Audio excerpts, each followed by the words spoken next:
کہ ایک حدیث پاک تو نظر سے یہاں تک بھی گزری کہ اللہ کے پیارے حبیب نے ارشاد فرمایا، اگر کسی نے 10 روپے کا کوئی کپڑا خریدا، مثال دے کر کے سرکار نے مثال دی کہ کسی نے 10 روپے کا کپڑا خریدا، اس میں 9 روپے اس کے حلال کے ہیں اور 1 روپیہ بھی اگر اس میں حرام کا ہے، تو جب تک یہ کپڑا اس کے بدن پر رہے گا اس کے استعمال میں، اس وقت تک اللہ تعالیٰ اس کی کوئی نیکی قبول نہ فرمائے گا، اس کی تمامی نیکیاں مردود ہوں گی۔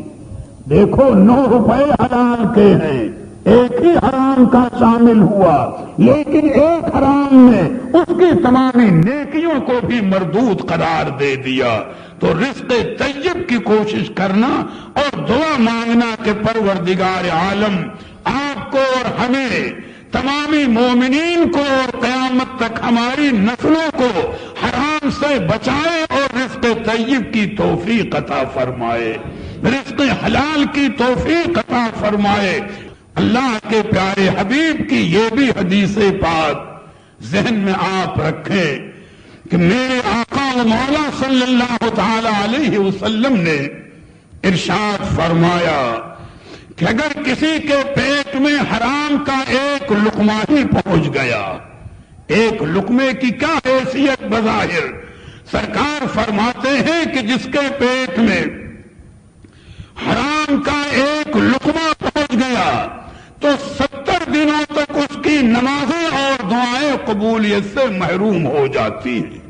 تو جس نے حرام کھانے کا پیشہ ہی بنا رکھا ہو، ایک چیز ہے آج کے ماحول میں آپ دیکھیں گے کہ دنیا کے لوگوں کا حال کیا ہے کہ دوسروں کا مال غصب کرنا، دوسروں کے مال پر ناجائز قبضہ کرنا، اور پھر یہ سمجھنا کہ ہم بڑے پاک دامن ہیں، اور پھر یہ شکایت کہ نماز میں لذت نہیں ملتی، تلاوت میں سکون نہیں ملتا۔ ارے میاں، تنہائی میں بیٹھ کر کے کم از کم اپنے حالات اور معاملات کا جائزہ لو۔ اصلاحی طور پر ایک واقعہ خاتون محترم کا ذہن میں آ گیا جو علماء سیر نے بیان کیا کہ اللہ کی ایک نیک بندی تھی۔ یہ آسان طریقے پر میں ان مسائل کو سمجھا رہا ہوں۔ پرہیزگار تھی اور ولیہ کاملہ تھی۔ جب ان کا انتقال ہوا، ان کو دفن کیا گیا، تو اسی علاقے میں ایک کفن چور بھی رہتا تھا جس کا کام یہ تھا کہ مردوں کے کفن کو وہ چرا لیا کرتا تھا۔ جب ان ولی کاملہ کا بھی انتقال ہوا، انہیں دفن کیا گیا، اس کفن چور نے نشان لگا رکھا تھا قبر پر۔ رات کی تاریکی میں آیا، قبر کھودی تو قبر میں بظاہر ان کا کوئی نشان موجود نہیں۔ وہ خاتون محترم اپنی قبر میں موجود نہیں، لیکن جب اس نے قبر میں نظر ڈالی تو ایک طرف اسے ایک کھڑکی نظر آئی۔ اس نے سوچا کہ اس کھڑکی میں داخل ہو کر کے ہم دیکھیں کہ آخر معاملہ کیا ہے، ان خاتون محترم کی لاش کہاں گئی۔ جب کھڑکی میں اندر داخل ہوا تو اس نے دیکھا کہ اندر ایک خوشنما باغ ہے، ہر طرف نورانیت ہے، عمدہ پھل و پھول ہے، اور ایک نورانی تخت پر وہ خاتون محترم بیٹھی ہوئی تلاوت قرآن مجید کر رہی ہے۔ مگر اس نے دیکھا کہ ان کے منہ میں ایک جانب ایک زہریلا سانپ لٹکا ہوا ہے۔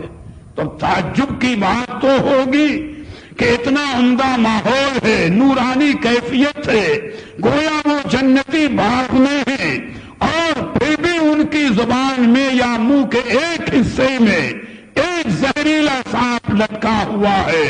تو جیسے ہی یہ اندر داخل ہوا، ان خاتون محترم نے نگاہ اٹھائی اور اس کفن چور سے فرمایا کہ جس کفن کے لیے تو آیا ہے یہ کفن دیکھ الگ ٹنگا ہوا ہے، یہ تو لے جا، رب نے مجھے جنتی نورانی لباس عطا فرمایا ہے، لیکن اتنا میرا کام کر دینا، یہ تیرا احسان ہوگا کہ جب تو واپس جانا تو میرے محلے میں، میرے پڑوس میں فلاں مکان پر چلے جانا اور ان سے یہ کہنا کہ انہوں نے جو میری دعوت کی تھی ایک موقع پر اور میں نے ان کے یہاں دعوت کھائی، تو ان کے چھپر سے میں نے ایک تنکا بغیر ان سے پوچھے ہوئے توڑ کر کے منہ میں خلال کیا تھا، تو اسی ایک تنکے کی سزا کے طور پر یہ زہریلا سانپ میرے منہ سے لٹکا۔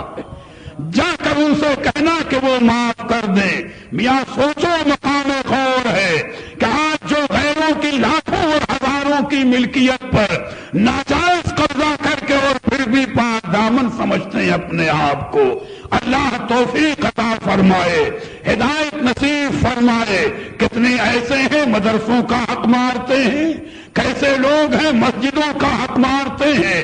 آپ بھی دنیا میں رہتے ہو، دیکھتے ہو، ہم بھی دیکھتے ہیں۔ دعا کرو کہ ایسے لوگوں کو ہدایت نصیب ہو جائے۔ جب ایک تنکے کا یہ عالم ہے کہ بغیر پوچھے ان کے چھپر سے توڑا تھا اور اس کے بدلے میں یہ زہریلا سانپ منہ میں لٹکا ہے، تو جب ہزاروں اور لاکھوں کا معاملہ ہوگا تو کیا عالم ہوگا۔ فرمایا جا کر ان سے کہنا کہ وہ معاف کر دیں تاکہ اللہ تعالیٰ مجھے اس عذاب سے نجات عطا فرمائے۔ وہ کفن چور باہر آیا اور جا کر کے اس پڑوس کے مکان والوں سے ان کا ماجرا بیان کیا۔ انہوں نے کہا ہم نے معاف کیا۔ جب یہ کفن چور سویا تو خواب میں پھر ان کا دیدار نصیب ہوا۔ ان خاتون محترم نے کہا کہ تیرا احسان ہے کہ تو نے میرا کام کر دیا، گھر والوں نے معاف کر دیا، مجھے عذاب سے نجات مل گئی۔ کفن چور کی بھی آنکھ کھل گئی۔ اس نے خواب میں ہی کہا کہ گواہ رہیے کہ میں توبہ کرتا ہوں اور آئندہ اس گناہ کے قریب نہ جاؤں گا۔ کہ سوچو جب ایک معمولی تنکے کا یہ عالم ہے تو آگے آپ خود اندازہ لگاؤ۔ لہذا دعا مانگنا کہ پروردگار عالم آپ کو اور ہمیں ہر مومن مرد عورت کو رزق طیب کی توفیق عطا فرمائے۔